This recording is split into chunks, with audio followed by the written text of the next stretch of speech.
Hi ಸ್ನೇಹಿತರೆ, ಇವತ್ತು ನಾವು ನೋಡ್ತಿರೋದು ವೈಟ್ ಸ್ನೇಕ್ ಸಿನಿಮಾದ 3ನೇ ಭಾಗವನ್ನು. ಹಾಗಾದ್ರೆ ತಡೆಯಕ್ಕೆ ಈ ಸಿನಿಮಾ ಕತೆಗೆ ಹೋಗೋಣ. ಈ ಕಥೆಯ ಶುರುವಿನಲ್ಲಿ ನಾವು ವೈಟ್ ಸ್ನೇಕ್ ಬ್ಲಾಂಕ್ ಅನ್ನ ನೋಡ್ತೇವೆ. ಅವಳು ಕ್ಸುವನ್ನ ಹುಡುಕುತ್ತಿದ್ದಳು. ಈಗ 500 ವರ್ಷಗಳು ಕಳೆದಿದ್ದವು. ಅವಳ ಪ್ರೇಮಿ ಕ್ಸುವನ್ ಪುನರ್ಜನ್ಮ ಪಡೆದಿದ್ದ. ಅಲ್ಲಿ ಹಲವಾರು ಹಾವುಗಳು ಮತ್ತು ಜೀವಜಂತುಗಳು ವಾಸಿಸುತ್ತಿದ್ದವು. ಗ್ರೀನ್ ಸ್ನೇಕ್ ವರಟ ತನ್ನ ಸಹೋದರಿಗೆ ಹೇಳುತ್ತಾಳೆ, ಪರ್ವತಗಳ ಕಲ್ಲುಗಳು ಇನ್ನೂ ಬದಲಾಗಿಲ್ಲ. ಇಲ್ಲಿ ಜನರು ಜಾಗ ಬಿಟ್ಟು ಹೋದರು. ನಾವಿಬ್ಬರು ಅಮರತ್ವ ಪಡೆಯಲು ಹಲವಾರು ವರ್ಷಗಳಿಂದ ಅಭ್ಯಾಸ ಮಾಡಿದ್ದೇವೆ. ಈಗ ನಾವು ಅಮರತ್ವ ಪಡೆಯುವ ಕಾಲ. ನೀನು ಮಾತ್ರ ವಾಪಸ್ಸು ಮನುಷ್ಯರ ಜಗತ್ತಿಗೆ ಹೋಗ ಬಯಸುತ್ತೆ. ಇದರಿಂದ ನಮ್ಮ ಅಭ್ಯಾಸ ವ್ಯರ್ಥವಾಗಲ್ವಾ? ಮತ್ತು ಅವಳು ಕೋಪದಲ್ಲಿ ಅಲ್ಲಿಂದ ಹೊರಟು ಬಿಡ್ತಾಳೆ. ಬ್ಲಾಂಕ ವರಟ ಹತ್ತಿರ ಹೋಗಿ ಹೇಳುತ್ತಾಳೆ, ಶಿವ ನನ್ನ ಜೀವ ಉಳಿಸಲು ಅವನ ಜೀವ ತ್ಯಾಗ ಮಾಡಿದ್ದ. ಹೀಗಾಗಿ ನಾನು ಅವನ ದಯಾಳು ಮನಸ್ಸಿಗೆ ನನ್ನ ಬೆಲೆ ತೆರಲು ಬಯಸ್ತೇನೆ. ಹಾಗೆ ಮನುಷ್ಯರ ಜೀವನ ಒಂದು ಕಣ್ಣೀರ ಬಿಂದು ಅಂತ ಇರುತ್ತೆ ಮತ್ತು ಅದು ಬೇಗನೆ ಕರಗಿ ಹೋಗುತ್ತೆ. ಹೀಗಾಗಿ ಕ್ಸುವನ್ನ ನಿಧನದ ನಂತರ ನನ್ನ ಕಲ್ಟಿವೇಶನ್ ಕೆಲಸ ಪ್ರಾರಂಭ ಮಾಡ್ತೇನೆ.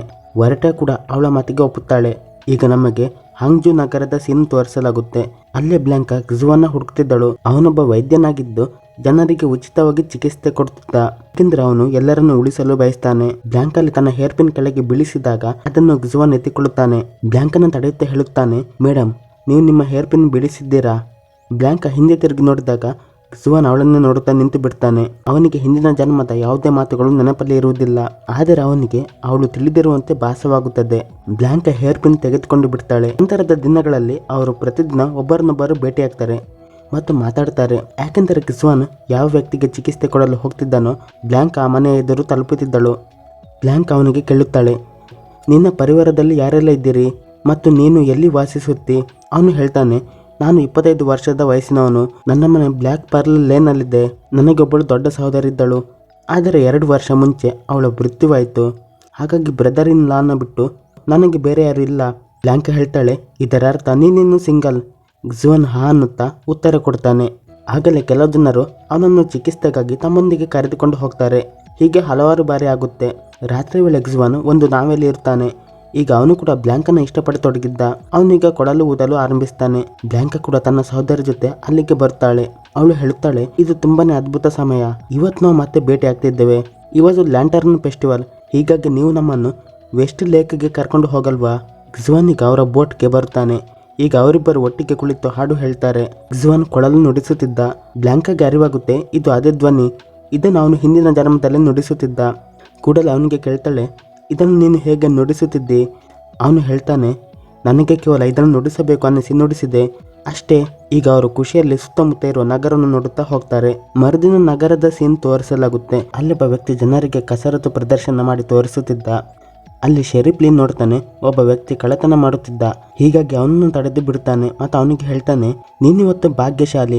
ನನಗೊಬ್ಬನಿಗೆ ಇವತ್ತು ಸಹಾಯ ಮಾಡಬೇಕು, ಇಲ್ಲಾಂದ್ರೆ ನಿನಗೆ ಇದೇ ಸಮಯದಲ್ಲಿ ಶಿಕ್ಷೆ ಕೊಡ್ತಿದ್ದೆ. ಅಸಲಿಗೆ ಶೆರೀಫ್ ಲೀ ಕ್ಸುವನ್ ಬ್ರದರ್ ಇನ್ ಲಾ ಆಗಿದ್ದ, ಅಂದರೆ ಸಹೋದರ ಅನ್ನಬಹುದು.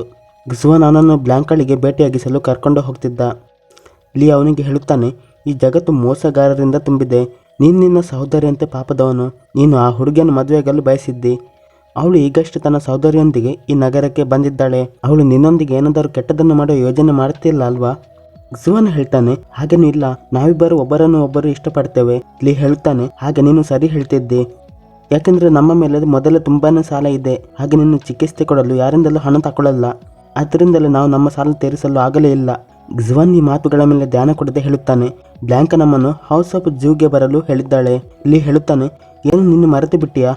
ಆ ರೆಸ್ಟೋರೆಂಟಿನಲ್ಲಿ ನಮ್ಮ ಸಾಲ ಇದೆ. ಅದರಿಂದ ನಾವು ಅಲ್ಲಿಗೆ ಹೋಗಲೇ ಇಲ್ಲ. ಈಗ ಇಬ್ಬರು ಯಾರ ಕಣ್ಣಿಗೂ ಬೀಳದೆ ಆ ರೆಸ್ಟೋರೆಂಟ್ಗೆ ಹೋಗಲು ಆರಂಭಿಸ್ತಾರೆ. ಯಾಕೆಂದ್ರೆ ಬ್ಲಾಂಕ್ಗಳನ್ನು ನೋಡಲು.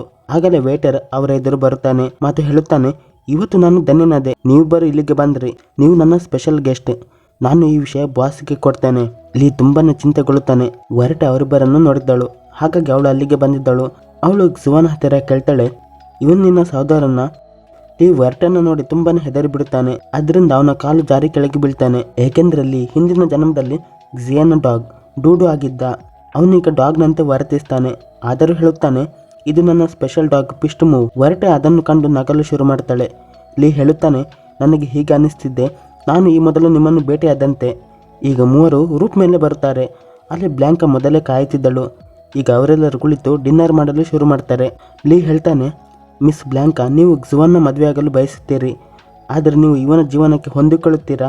ಬ್ಲಾಂಕ ಹೇಳುತ್ತಾಳೆ, ನಾವು ಮದುವೆ ಆಗುವುದಾದ್ರೆ ಮದುವೆ ನಂತರ ಸಮಸ್ಯೆಗಳನ್ನು ಕೂಡ ಎದುರಿಸಬೇಕಾಗುತ್ತೆ. ಅದು ಒಳ್ಳೆಯದಾದ್ರೂ ಅಥವಾ ಕಠಿಣವಾದ್ರೂ ಅಥವಾ ಕೆಟ್ಟದಾದ್ರೂ ನಾವಿಬ್ಬರು ಸೇರಿ ಅದನ್ನು ಎದುರಿಸ್ತೇವೆ. ಈಗ ಬಾಸ್ ಜಾವ ಕೂಡ ಅಲ್ಲಿಗೆ ಬರುತ್ತಾನೆ. ಅವನಿಬ್ಬರು ನೋಡಿ ಖುಷಿಯಾಗಿ ಲೀಗ್ ಕೇಳ್ತಾನೆ, ಏನು ನಿಮಗೇನಾದರೂ ಲಾಟರಿ ಹೊಡಿತಾ? ನನ್ನ ಸಾಲ ತೀರಿಸಲು ವಾಪಸ್ ಬಂದ್ರ? ಅವ್ರು ಅವನಿಗೆ ಹೇಳುತ್ತಾರೆ, ನಾವು ನಿನ್ನ ಸಾಲ ತೀರಿಸಲು ಬರಲಿಲ್ಲ. ಅವನು ಕೋಪದಲ್ಲಿ ಹೇಳ್ತಾನೆ, ನೀವು ಇವತ್ತು ನನ್ನ ಹಣ ಕೊಡದೆ ಹೋದರೆ ಇಲ್ಲಿಂದ ಹೋಗುವಾಗ ನಿಮ್ಮ ಪರಿಸ್ಥಿತಿ ಚೆನ್ನಾಗಿರುವುದಿಲ್ಲ. ಒರಟೆಯಾಗಿ ಸಿಟ್ಟು ಬಂದು ಅವಳು ಅವರ ಮೇಲೆ ದಾಳಿ ಮಾಡಲು ಹೋಗ್ತಾಳೆ. ಬ್ಲ್ಯಾಂಕ್ ಅವಳನ್ನು ತಡೆದು ತನ್ನ ಬೆಲೆ ಬಾಳುವ ಹೇರ್ ಕ್ಲಿಪ್ ಕೊಡುತ್ತಾ ಹೇಳ್ತಾಳೆ, ನೀನು ನನ್ನ ಹೇರ್ ಕ್ಲಿಪ್ ಗ್ಜುವನ್ನ ಸಾಲದ ಬದಲಿಗೆ ಇಟ್ಟುಕೊಳ್ಳಬಹುದು. ಗ್ಜುವನ್ ಬ್ಲ್ಯಾಂಕಾಗೆ ಹೇಳುತ್ತಾನೆ, ನಾನು ನಿನ್ನು ಹೀಗೆ ಮಾಡಲು ಬಿಡುವುದಿಲ್ಲ. ಬ್ಲ್ಯಾಂಕ ಹೇಳುತ್ತಾಳೆ, ನಂಗೆ ಕೇವಲ ಈ ಹೇರ್ ಪಿನ್ ನ ಅವಶ್ಯಕತೆ ಇದೆ. ಇದನ್ನು ಕೇಳಿ ಶಾಪ್ನ ಓನರ್ ಖುಷಿಯಾಗುತ್ತಾನೆ ಮತ್ತು ಅಲ್ಲಿಂದ ಹೋಗಿ ಬಿಡುತ್ತಾನೆ. ಎಲ್ಲರೂ ಅಲ್ಲಿಂದ ಹೊರಟು ಬಿಡುತ್ತಾರೆ. ಗ್ಜುವನ್ ಮತ್ತು ಬ್ಲ್ಯಾಂಕನ ಮದುವೆ ಆಗುತ್ತೆ. ಮದುವೆಯ ಪದ್ಧತಿಯಂತೆ ಒಬ್ಬರು ಮತ್ತೊಬ್ಬರ ತಲೆ ಕೂದಲನ್ನು ತೆಗೆದು ಕೆಂಪು ಬಣ್ಣದ ದಾರದಿಂದ ಕಟ್ಟುತ್ತಾರೆ ಮತ್ತು ಹೇಳುತ್ತಾರೆ, ಈ ಕೆಂಪು ದಾರ ನಮ್ಮಿಬ್ಬರನ್ನು ಶಾಶ್ವತವಾಗಿ ಒಟ್ಟಿಗಿರುವಂತೆ ಮಾಡುತ್ತೆ ಮತ್ತು ಈಗ ನಾವು ನಮ್ಮ ಪೂರ್ತಿ ಜೀವನ ಒಟ್ಟಿಗಿರುತ್ತೇವೆ. ನಮ್ಮ ಪ್ರೀತಿ ಅಮರ. ಒರಟ ಹೊರಗಡೆ ಮಲಗಿದ್ದಳು. ಬೆಳಿಗ್ಗೆ ಬ್ಲ್ಯಾಂಕ ಹೊರಗೆ ಬರುತ್ತಾಳೆ ಮತ್ತು ಆ ರೆಡ್ ಬ್ಯಾಂಡ್ ಜೊತೆ ಇರೋ ಕೂದಲನ್ನು ಒಂದು ಬಟ್ಟೆ ಜೊತೆ ಮಣ್ಣಿನಲ್ಲಿ ಹೂತು ಇಡತೊಡಗುತ್ತಾಳೆ. ಅವಳು ತನ್ನ ಹೇರ್ ಪಿನ್ ಕೂಡ ಅದರಲ್ಲಿ ಇಡಲು ಯೋಚಿಸಿದ್ದಳು.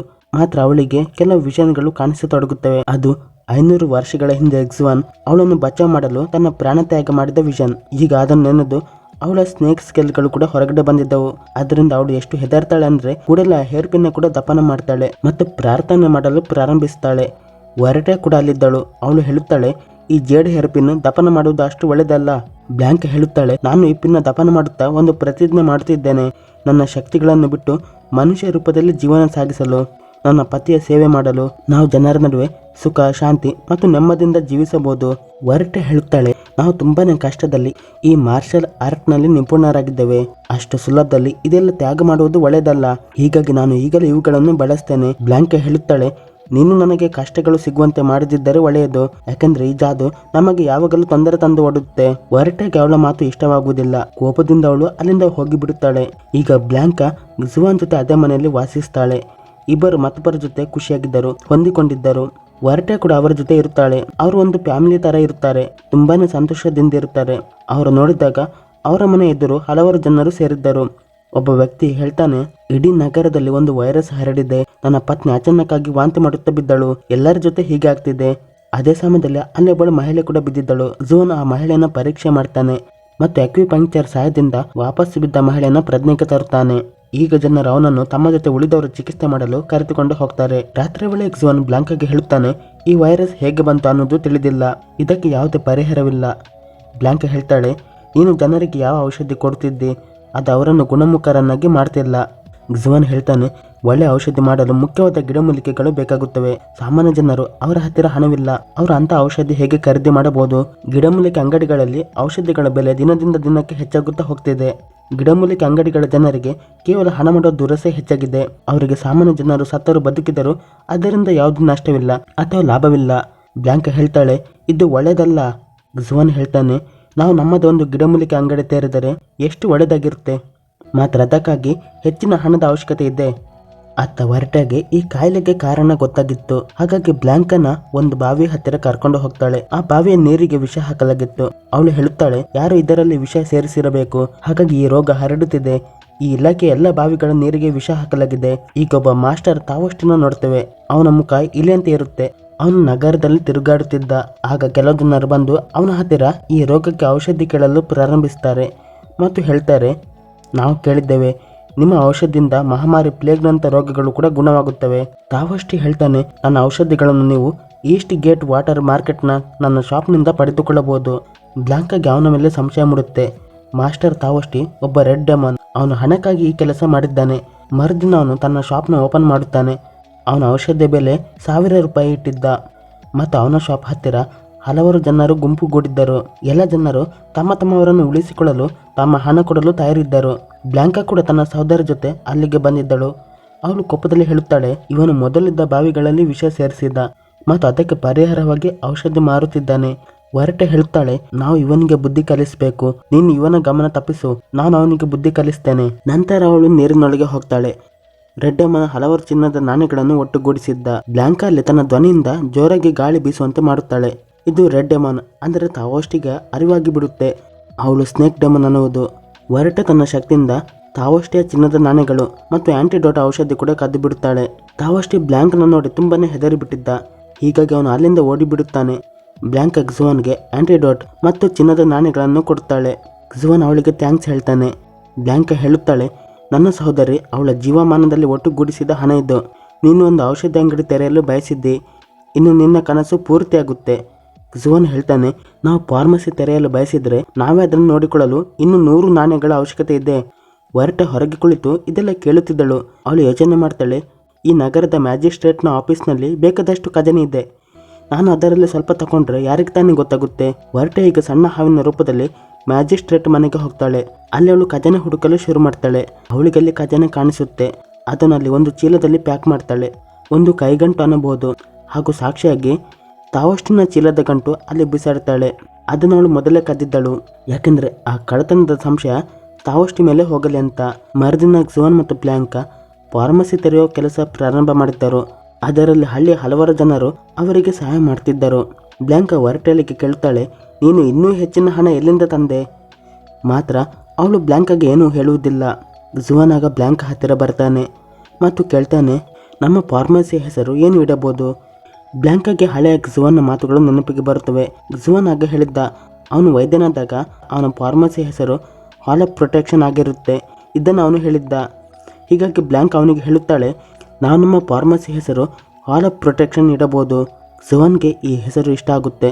ಅವನು ಹೇಳುತ್ತಾನೆ, ನನಗೆ ಗೊತ್ತಾಗಿದೆ, ಆ ಮಹಾಮಾರಿಯ ರೋಗವನ್ನು ಗುಣ ಮಾಡುವ ಗಿಡಮೂಲಿಕೆ ಅದು ಹತ್ತಿರದ ಒಂದು ಬೆಟ್ಟದ ಮೇಲೆ ಬೆಳೆಯುತ್ತೆ. ಈಗ ಇಬ್ಬರು ಅದಕ್ಕೆ ಪರಿಹಾರವಾಗಿ ಆ ಹರ್ಬನ್ನು ಹುಡುಕಲು ಹೋಗ್ತಾರೆ.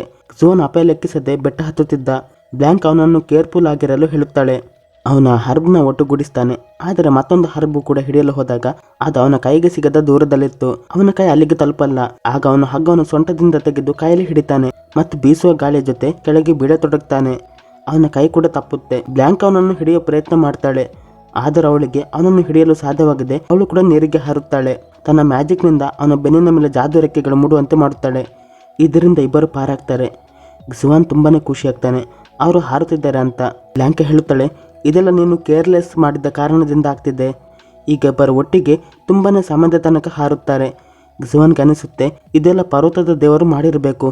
ಹೀಗಾಗಿ ಅವನು ಅದಕ್ಕೆ ಧನ್ಯವಾದಗಳು ಹೇಳುತ್ತಾನೆ. ಇನ್ನೊಂದು ಕಡೆ ಶೆರೀಫ್ ಲೀನ ತೋರಿಸಲಾಗುತ್ತೆ. ಅವನು ಮ್ಯಾಜಿಸ್ಟ್ರೇಟ್ನ ಆಫೀಸ್ನಲ್ಲಿದ್ದ ಮತ್ತು ತುಂಬಾನೇ ಚಿಂತಾಕ್ರಾಂತನಾಗಿದ್ದ. ಹಾಗಾದರೆ ಕಳ್ಳತನ ಯಾರು ಮಾಡಿರ್ಬೋದು? ಮತ್ತು ಅವನಿಗೆ ಇಷ್ಟರ ತನಕ ಯಾವುದೇ ಸಾಕ್ಷಿ ಕೂಡ ಸಿಕ್ಕಿರುವುದಿಲ್ಲ. ಅಲ್ಲಿಗೀಗ ಒಬ್ಬ ಮಾಂಕ್ ಕೂಡ ಬರುತ್ತಾನೆ. ಅವನು ಜಿನ್ಶನ್ ಟೆಂಪಲ್ನ ಪೂಜಾರಿ ಪಾಹೆಯಾಗಿದ್ದ. ಅವನನ್ನು ಈ ಕಳ್ಳತನದ ಮೇಲೆ ತನಿಖೆ ಮಾಡಲು ವಿಶೇಷವಾಗಿ ಕರೆಯಲಾಗಿತ್ತು. ಲೀ ಅವನನ್ನು ಸ್ವಾಗತ ಮಾಡ್ತಾನೆ. ಪಾಹೆ ಡೆಮೋಸ್ನ ದ್ವೇಷ ಮಾಡುತ್ತಿದ್ದ.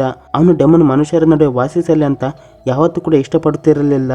ಈಗ ಅವನು ಖಜಾನೆ ರೂಮಿಗೆ ಬರುತ್ತಾನೆ. ಅಲ್ಲಿ ಕಳ್ಳತನ ಆಗಿತ್ತು. ಪಾಹೆ ತನ್ನ ಜಾದುಮುತ್ತನ್ನು ಆಕ್ಟಿವೇಟ್ ಮಾಡ್ತಾನೆ. ಅದೊಂದು ಡಿವೈನ್ ಬೀಸ್ಟ್ಗೆ ಬದಲಾಗುತ್ತೆ. ಅದು ಈಗ ಡಾಗ್ ಫಾರ್ಮಲ್ಲಿ ಇರುತ್ತೆ. ಅದರ ಹೆಸರು ಗೋಲ್ಡಿ ಆಗಿತ್ತು.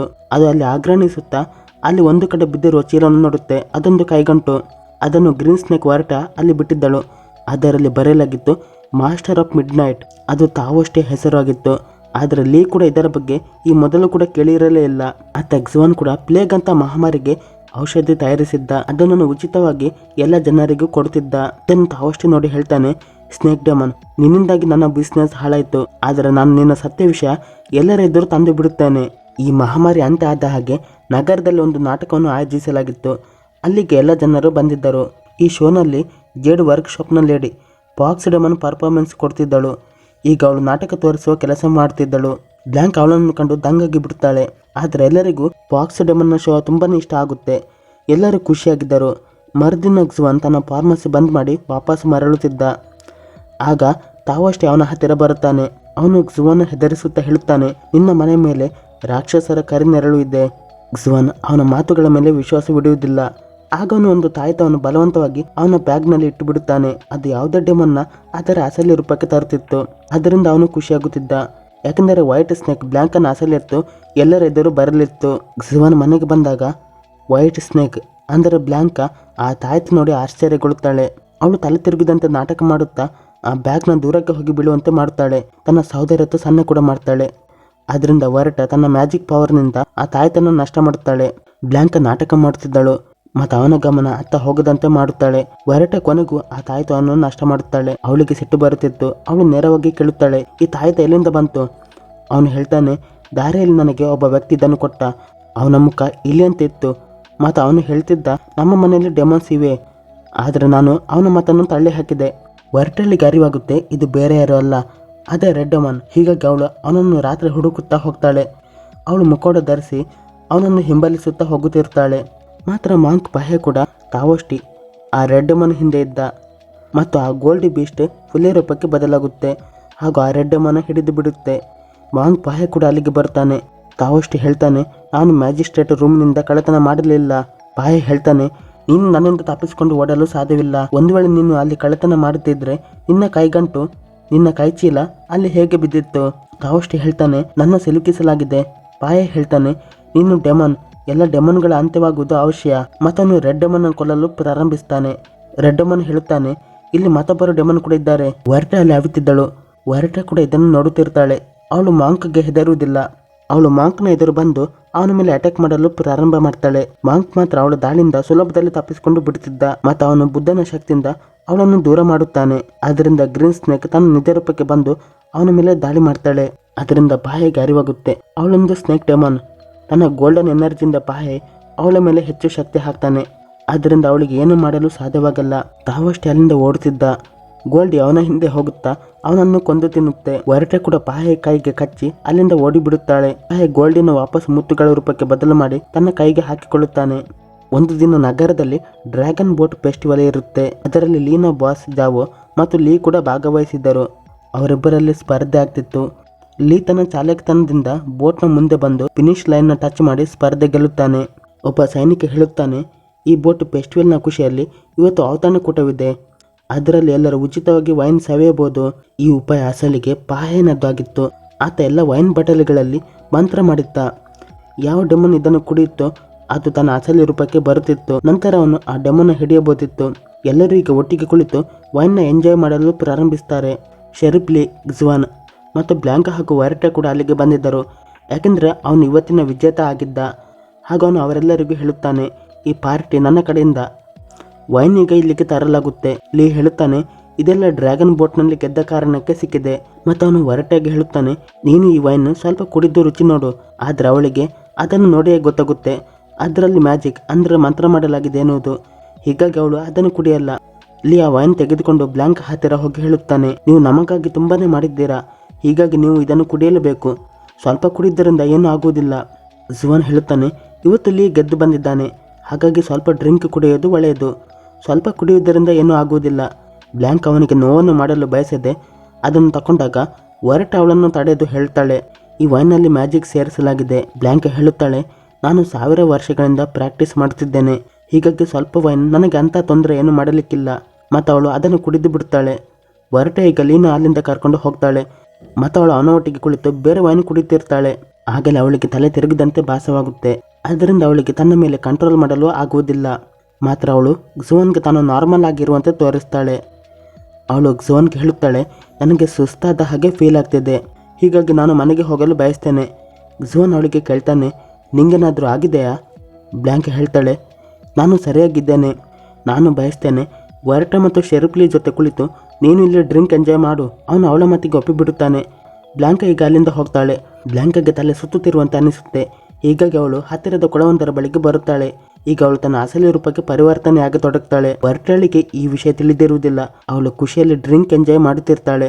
ಗ್ಜ್ವಾನ್ ಕೂಡ ಮನೆಗೆ ಹೋಗಲು ತೀರ್ಮಾನ ಮಾಡ್ತಾನೆ. ಯಾಕೆಂದರೆ ಅವನಿಗೆ ಬ್ಲ್ಯಾಂಕಾ ಬಗ್ಗೆ ಚಿಂತೆ ಆಗ್ತಿತ್ತು. ಲೀ ಅವನನ್ನು ತಡೆಯೋ ಪ್ರಯತ್ನ ಮಾಡ್ತಾನೆ. ಆಗ ಗ್ಜ್ವಾನ್ ಹೇಳುತ್ತಾನೆ, ನಾನು ನನ್ನ ಪತ್ನಿಯನ್ನು ನೋಡಿಕೊಳ್ಳಬೇಕು, ಅವಳನ್ನು ಒಬ್ಬಂಟಿಯಾಗಿ ಬಿಡಲು ಸಾಧ್ಯವಿಲ್ಲ. ಮತ್ತು ಅವನು ಅಲ್ಲಿಂದ ಹೋಗ್ತಾನೆ. ಗ್ಜ್ವಾನ್ ಮನೆಗೆ ತಲುಪಿದಾಗ ಅಲ್ಲಿ ನೋಡ್ತಾನೆ ಬ್ಲ್ಯಾಂಕಾ ಮನೆಯಲ್ಲಿ ಇರುವುದಿಲ್ಲ. ಇದರಿಂದ ಅವನು ಚಿಂತಿತನಾಗ್ತಾನೆ. ಅವನು ಯೋಚನೆ ಮಾಡ್ತಾನೆ, ಎಲ್ಲಿದ್ರೂ ಅವಳು ದಾರಿಯಲ್ಲಿ ಬೀಳಲಿಲ್ಲ ಅಲ್ವಾ. ಮತ್ತು ಅವನು ಅವಳನ್ನು ಹುಡುಕುತ್ತಾ ಅದೇ ಕೊಳದ ಬಳಿಗೆ ಬಂದು ಅವಳನ್ನು ಕೂಗ್ತಾನೆ. ಬ್ಲ್ಯಾಂಕಾ ಕೊಳದಲ್ಲೇ ಇರುತ್ತಾಳೆ. ಅವನ ಧ್ವನಿ ಕೇಳಿ ಹೊರಗೆ ಬರುತ್ತಾಳೆ. ಅವಳು ತನ್ನ ನಿಜವಾದ ರೂಪದಲ್ಲಿ ಇರುತ್ತಾಳೆ. ಅವಳನ್ನು ಕಂಡು ಗ್ಜ್ವಾನ್ ಹೆದರಿ ಬಿಡುತ್ತಾನೆ. ಅವನ ಹತ್ತಿರ ಹಿಂದಿನ ಜನ್ಮದ ನೆನಪುಗಳು ಇರುವುದಿಲ್ಲ. ಹೀಗಾಗಿ ಅವನಿಗೆ ಏನೂ ಗೊತ್ತಿರುವುದಿಲ್ಲ. ಅವಳು ಬ್ಲ್ಯಾಂಕಾ ಅಂತ ತಿಳಿದಿರುವುದಿಲ್ಲ. ಅವನು ಅಂದುಕೊಳ್ಳುತ್ತಾನೆ ಯಾವುದೋ ಡೆಮನ್ ಅವನನ್ನು ಕೊಲ್ಲ ಬಯಸುತ್ತೆ. ಅದರಿಂದ ಅವನು ಅಲ್ಲೇ ನೀರಲ್ಲೇ ಬಿದ್ದು ಪ್ರಜ್ಞೆ ಕಳೆದುಕೊಳ್ಳುತ್ತಾನೆ. ಬ್ಲ್ಯಾಂಕಾಗೂ ಈಗ ಅರಿವಾಗುತ್ತೆ ತಾನು ಮನುಷ್ಯ ರೂಪದಲ್ಲಿ ಇಲ್ಲ. ಅದರಿಂದ ಅವಳು ತುಂಬಾನೇ ಗಾಬರಿಗೊಂಡು ವಾಪಸ್ಸು ತನ್ನ ಅಸಲಿ ರೂಪಕ್ಕೆ ಬರುತ್ತಾಳೆ. ಬೇಗನೆ ಗ್ಜ್ವಾನ್ ಹತ್ತಿರ ಬಂದು ಅವನನ್ನು ಸಂಬಳಿಸ್ತಾಳೆ. ತನ್ನ ಶಕ್ತಿಯಿಂದ ಅವನನ್ನು ಸರಿ ಮಾಡಲು ಪ್ರಯತ್ನ ಕೂಡ ಮಾಡ್ತಾಳೆ. ಗ್ಜ್ವಾನ್ ಉಸಿರಾಡುವುದನ್ನು ನಿಲ್ಲಿಸಿದ್ದ. ಅವನು ತುಂಬಾನೇ ಹೆದರಿದ್ದ. ಅದರಿಂದ ಅವನ ದೇಹ ಆತ್ಮದಿಂದ ಬೇರೆ ಆಗ್ತಿತ್ತು. ಬ್ಲಾಂಕಾಗೆ ಏನು ಅರ್ಥವಾಗಲ್ಲ. ಅವಳು ತುಂಬಾನೇ ಅಳುತ್ತಾಳೆ. ವರ್ಟಳಿಗೆ ಸಹಾಯಕ್ಕಾಗಿ ಕೂಗ್ತಾಳೆ. ಅಲ್ಲಿ ಯಾರು ಇರುವುದಿಲ್ಲ. ಮುಂದೇನಾಗುತ್ತೆ ಅನ್ನೋದು ನಾನು ನಿಮಗೆ ನೆಕ್ಸ್ಟ್ ಪಾರ್ಟ್ನಲ್ಲಿ ಹೇಳ್ತೇನೆ. ಕತೆ ಹೇಗಿತ್ತು ಕಾಮೆಂಟ್ ಮಾಡಿ ತಿಳಿಸಿ. ವಿಡಿಯೋ ಮತ್ತು ಕತೆ ಇಷ್ಟವಾದರೆ ಲೈಕ್ ಮಾಡಿ ಮತ್ತು ಶೇರ್ ಮಾಡಿ. ಚಾನಲ್ಗೆ ಹೊಸಬರಾದರೆ ಸಬ್ಸ್ಕ್ರೈಬ್ ಮಾಡಿ. Thank you for watching.